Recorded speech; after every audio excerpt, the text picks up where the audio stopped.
Assalamualaikum warahmatullahi wabarakatuh. Waalaikumsalam warahmatullahi wabarakatuh. Bismillahirrahmanirrahim. Alhamdulillahirabbil alamin wa bi nasta'inu ala umuri dunya waddin. Sayyidina wa maulana Muhammadin rabbi shrahli sadri wa yassir li amri wahlul 'uqdatam min lisani yafqahu qawli. Selamat sore anak-anakku semuanya, siswa-siswi SMA Barunawati khususnya kelas 10 dan kelas 11. Jumpa lagi dengan kami di Smaruna TV dalam acara Ngabuburit Online. Anak-anakku dimanapun kalian berada, pada kesempatan sore hari ini saya didampingi oleh yang terhormat Bapak Muhammad Zaini. Assalamualaikum Pak Zaini. Waalaikumsalam warahmatullahi wabarakatuh. Anak-anak sekalian, Bapak Muhammad Zaini adalah Ketua Pengawas Yayasan Barunawati Biru Surabaya. Jadi barangkali yang belum kenal, beliau inilah Ketua Pengawas dari YBBS. Anak-anak sekalian, pada kesempatan kali ini kita akan membahas pada Ngabuburit Online pada hari ini adalah tentang hablum minallah, hablum minannas. Jadi bagaimana kita berhubungan dengan Allah dan bagaimana kita berhubungan dengan manusia, itu bagaimana diatur di dalam agama Islam. Untuk kepada yang terhormat Bapak Muhammad Zaini, dipersilahkan. Assalamualaikum warahmatullahi wabarakatuh. Waalaikumsalam. Hamdan katsiran thayyibah mubarakah fih.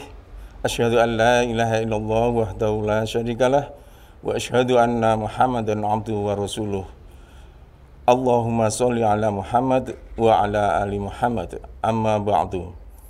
Yang kami hormati Pak Slamet dan anak-anakku sekalian, siswa-siswi SMA Barunawati Surabaya. Pertama-tama marilah kita puji syukur alhamdulillah pada hari ini kita masih diberikan berbagai kenikmatan yang telah kita terima, khususnya berupa nikmat iman dan Islam, kemudian juga nikmat sehat. Sehat, betul. Sehingga pada hari ini, pada sore hari ini kita masih bisa mengikuti acara Ngabuburit Online yang diselenggarakan oleh SMA Barunawati Surabaya. Baik Pak Slamet, memang betul bahwa kita sebagai individu yang hidup di dunia ini tentunya tidak luput berhubungan dengan Allah Sang Pencipta dan berhubungan dengan manusia, sesama manusia. Hablum minallah itu artinya adalah berhubungan atau hubungan dengan Allah. Hablum minannas, hubungan dengan manusia. Hubungan dengan Allah misalnya kita melakukan sholat, melaksanakan puasa seperti saat ini, kemudian zikir, kemudian doa, itu contoh-contoh, contoh-contoh itu hablum minallah. Hablum minannas contohnya misalnya kita silaturahmi dengan teman, dengan saudara gitu. Kemudian juga contoh kita berbuat baik dengan sesama, dengan misalnya dengan bapak ibu guru, dengan orang tua, dengan tetangga, dengan tetangga, gitu ya, dengan sopan santun, ya kita berkata baik, itu merupakan hablum minannas. Nah, Imam Ghazali, ya Imam Ghazali itu di dalam hablum minallah itu ada 3 poin yang penting itu ya. Yang pertama adalah menjalankan perintah syariat, ya. Perintah Allah ya. Kemudian yang kedua menerima takdir dan keputusan Allah dan menerima pembagian rezeki dari Allah. Jadi tidak boleh mengeluh ini kurang. Saya kok rezekinya cuma segini. Ini ketentuan Allah ya. Ini ketentuan Allah. Ini ibaratnya tata krama hubungan dengan Allah itu seperti itu. Kita harus yakin betul bahwa semua itu yang menggerakkan semua itu kan Allah. Sehingga takdir, ketentuan, rezeki itu dari Allah. Dan kita harus ikhlas Ustaz ya. Ya harus menerimanya. Ikhlas, ya, betul. Itu. Dan yang ketiga menurut Imam Ghazali adalah menghindarkan dari nafsu dan mencari ridho Allah. Nah, ini yang dimaksud adalah bahwa kita harus meninggalkan semua larangan-larangan Allah. Gitu, Pak. Nah, untuk hablum minannas itu berhubungan dengan sesama. Ini juga sangat penting. Karena apa? Karena kita tidak boleh misalnya seenaknya sendiri ngomong dengan sesama, tidak menggunakan kalimat yang baik, kata yang baik gitu ya. Apalagi dengan orang tua, dengan guru-guru kita gitu ya. Harus berkata dengan baik, dengan sopan santun, ya, itu merupakan salah satu contoh hablum minan nas. Bahkan di hadis yang diriwayatkan oleh Bukhari Muslim itu disampaikan Pak Slamet bahwa barang siapa yang beriman kepada Allah dan hari akhir, hendaklah mereka itu berkata dengan baik atau diam. Nah, hadisnya seperti itu. Nah, ada lagi, barang siapa yang beriman kepada Allah dan hari akhir, maka muliakan tamu, ya, muliakan tetangga. Nah, ini hadisnya sahih. Oleh karena itu kita sebagai makhluk sosial yang berinteraksi dengan sesama, kita harus menghormati hak-hak orang lain dan kita harus bersikap sopan santun kepada mereka. Kira-kira begitu, Pak. Jadi harus berimbang Ustadz ya antara hablum minallah dengan hablum minan nas. Betul. Jadi kalau dulu orang berpikiran, saya masa berdosa apa, wong saya sama semua orang baik, saya sama orang ini baik, saya tidak pernah menjahati orang, saya tidak pernah sholat, apakah saya nanti berdosa juga? Kalau ini pertanyaan awam sekali Ustadz ya. Jadi apakah saya berdosa kalau saya baik sama orang tua, sama orang lain, kepada sesama manusia, tapi saya tidak sholat, saya tidak menjalankan perintah agama. Ini bagaimana Ustadz? Ini tetap berdosa ya? Iya. Baik Pak Slamet. Jadi begini, hablum minallah itu kan tadi kami sampaikan bahwa menjalankan semua perintahnya dan menjauhi semua larangannya. Menjalankan semua perintahnya apa? Perintahnya sholat, perintahnya puasa, perintahnya zakat, perintahnya haji bagi yang mampu. Itu kan. Nah, kalau kita mengacu kepada Al-Quran, surat Az-Zariyat, ayat 56, di sana disebutkan a'udzubillahi minasyaitonirrajim, bismillahirrahmanirrahim, wa ma khalaqtul jinna wal insa illa liya'budun, yang artinya bahwa tidak aku ciptakan jin dan manusia itu kecuali untuk menyembah kepadaku, Allah. Sehingga kita manusia di dunia ini diciptakan oleh Allah yang sang pencipta itu untuk menyembah kepada Allah. Nah, sehingga tidak benar orang yang mengatakan bahwa wah, saya yang penting sudah berbuat baik dengan sesama, kemudian saya sudah banyak menyumbang, banyak membantu kepada sesama, tapi nggak perlu sholat. Ya, itu namanya hablum minallahnya yang nggak dilakukan. Itu. Sebaliknya juga Ustadz, ya, artinya kalau ibadahnya lengkap, rajin, melaksanakan sholat, zakat, rukun Islam dilakukan semuanya, tapi kepada sesama manusia mungkin perilakunya, mungkin sering menyakiti, mungkin kurang bagus, ini juga tidak boleh Ustadz ya. Betul. Jadi harus seimbang antara hablum minallah dengan hablum minan nas. Jadi tidak bisa salah satunya ditinggalkan. Ya. Betul, jadi hablum minallah dengan hablum minan nas itu bagaikan dua sisi mata uang yang sama. Jadi salah satu tidak boleh ditinggalkan. Kita coba melihat Quran surat An-Nisa ayat 36 ya, bunyinya a'udzubillahi minasyaitonirrajim. Wa'budullaha wa la tusyriku bihi syai'an wa bil walidaini ihsana. وَبِالْوَالِدَيْنِ إِحْسَانًا وَبِذِي الْقُرْبَى وَالْيَتَامَى وَالْمَسَاكِينِ وَالْجَارِ ذِي الْقُرْبَى وَالْجَارِ الْجُنُبِ وَالصَّاحِبِ بِالْجَنبِ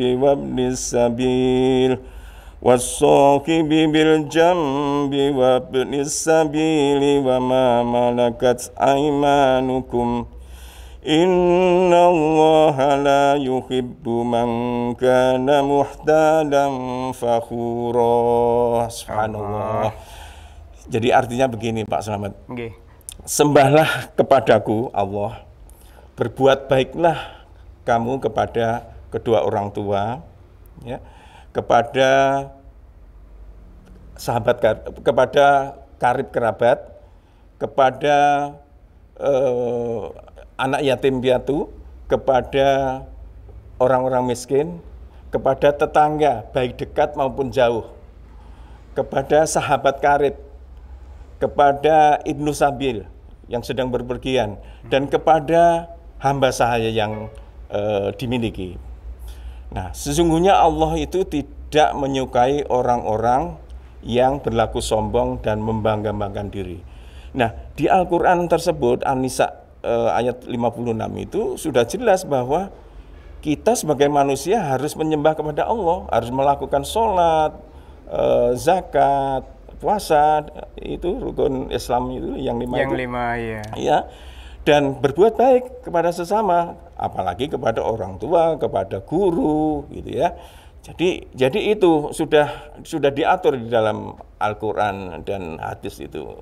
Jadi semuanya serba diatur Ustadz, ya, tidak sembarangan. Artinya Betul. kita beribadah dengan cara kita sendiri tidak bisa. Kita bergaul atau berhubungan dengan sesama manusia semau kita sendiri juga tidak bisa. Jadi intinya ada juga mungkin tidak boleh ada perasaan sombong. Karena tadi disebutkan bahwa kita harus baik kepada orang tua. Bahkan hamba sahaya pun harus kita berbuat baik pada mereka Ustadz ya. Jadi tidak membedakan kita berbuat baik pada orang-orang tertentu saja, tidak. Kepada semua orang kita diharapkan untuk senantiasa berbuat baik. Oleh karena itu Pak Slamet dan anak-anakku sekalian SMA Barunati, siswa-siswi SMA Barunati Surabaya, untuk bisa mencapai misalnya menjalankan ibadah dengan baik, kemudian juga bersosialisasi dengan sesama manusia dengan baik, itu kuncinya adalah ilmu. Jadi tidak bisa kalau kita tidak berilmu. Dan Allah meninggikan derajat bagi orang-orang yang berilmu. Oleh karena itu jangan berhenti belajar. Seperti siswa-siswi SMA Barunawati Surabaya ini terus giat belajar, tidak hanya pelajaran yang bersifat umum, pelajaran agama harus terus digali, terus dipelajari, sehingga kita menjalankan hablum minallah tadi, menjalankan apa yang diperintahkan itu sesuai dengan aturan, tidak sesukanya sendiri, gitu Pak. Nah, demikian juga bagaimana berhubungan dengan sesama, itu juga ada ilmunya. Oleh karena itu sungguh luar biasa, subhanallah, Islam itu mengatur sampai detail aturan-aturan bagaimana, katakanlah masuk kamar mandi bagaimana, sebelum tidur itu bagaimana, itu luar biasa. Nah, oleh karena itu harus dipelajari gitu. Jadi intinya kalau walaupun hablum minallah tapi semuanya diatur, dan kalau tidak sesuai dengan aturan itu berarti tidak hablum minallah, artinya tidak sesuai dengan aturan yang ada. Misalnya sholat, Ustaz ya, sholat kalau misalnya kita sholat dengan cara kita sendiri, berarti sholat kita tidak akan diterima kalau tidak sesuai dengan aturan yang diajarkan di dalam agama kita. Iya betul. Jadi hadis Nabi itu mengatakan bahwa sholatlah seperti yang aku contohkan, yang aku sholat ya. Itu. Jadi tidak boleh sholat semaunya sendiri. Misalnya orang lagi rajin-rajinnya ini ya, semangatnya sholat gitu ya. Habis sholat asar ada sholat ba'di asar. Padahal di aturan nggak ada ba'di asar itu gitu loh. Jadi harus ilmunya ada. Berarti kembali ke ilmunya ya. Jadi segala macam ibadah itu ada ilmunya masing-masing. Jadi tanpa ilmu mungkin ibadahnya bisa jadi sia-sia gitu ya. Ibadahnya jadi sia-sia. Oleh karena itu anak-anak jangan berhenti untuk menimba ilmu. Jadi walaupun pada kesempatan ini yang kita bicarakan hablum minallah, hablum minannas, di situ banyak sekali ilmu yang bisa kamu gali. Bisa banyak hal yang kamu bisa dapatkan dari dialog semacam ini, Ustaz ya. Iya. Pak Slamet, saya ingat ada 3 wasiat Nabi Muhammad SAW kepada kita semua. Yang pertama, wasiat pertama adalah bertakwalah kepada Allah dimanapun kita berada. Di mana-mana Ustaz, dimanapun kita berada. Di rumah, di sekolah, di kantor, di perjalanan. Betul. Tidak mengenal tempat. Betul. Jadi bahasa Arabnya adalah ittaqillaha haitsuma kunta. Jadi kalau kita dimanapun berada itu menyertakan Allah, maka insya Allah kita tidak akan berbuat yang dilarang oleh agama. Betul. Mau misalnya waktu ujian, insya Allah tidak akan bawa contekan, gitu Pak Slamet. Ada ngelihat HP yang mungkin tidak terbawa oleh pemiliknya, mungkin tidak ada niatan untuk mengambilnya karena bukan hak kita. Bukan hak kita. Itu kalau menyertakan Allah di mana-mana. Jadi sertakan Allah. Jadi bertakwa kepada Allah itu artinya kita merasa diawasi oleh Allah, sehingga insya Allah tingkah laku kita, perbuatan kita ini akan dibimbing oleh Allah. Ya. Terus kemudian yang kedua ikuti keburukan dengan kebaikan. Jadi kalau kita melakukan keburukan, segera diikuti dengan perbuatan kebaikan. Contohnya Ustaz? Ya, contohnya kalau misalnya itu tadi yang gampang lah, misalnya anak sekolah nyontek gitu ya. Habis nyontek, oh ya saya ingat tadi mesti nggak boleh ini. Ya kita tutup dengan kebaikan. Kebaikan misalnya kita bersedekah, atau kita misalnya berbuat baik kepada misalnya membantu orang nyebrang jalan. Misalnya kita juga berlaku sopan kepada siapapun yang kita ajak bicara, itu menutup kebaikan. Tapi tentunya itu terhadap keburukan-keburukan yang kecil, dosa-dosa yang kecil.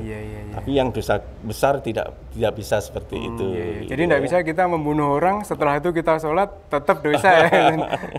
Itu yang kedua Ustaz nih. Yang ketiga. Yang ketiga ya setelah bertakwa kepada Allah dimanapun berada, kemudian ikuti keburukan dengan kebaikan. Yang ketiga ini juga nggak kalah pentingnya, bahwa muliakan sesama kita. Jadi berbuatlah akhlak sebaik-baiknya. Ya, jadi kita harus berbuat sebaik-baiknya, akhlak yang baik gitu.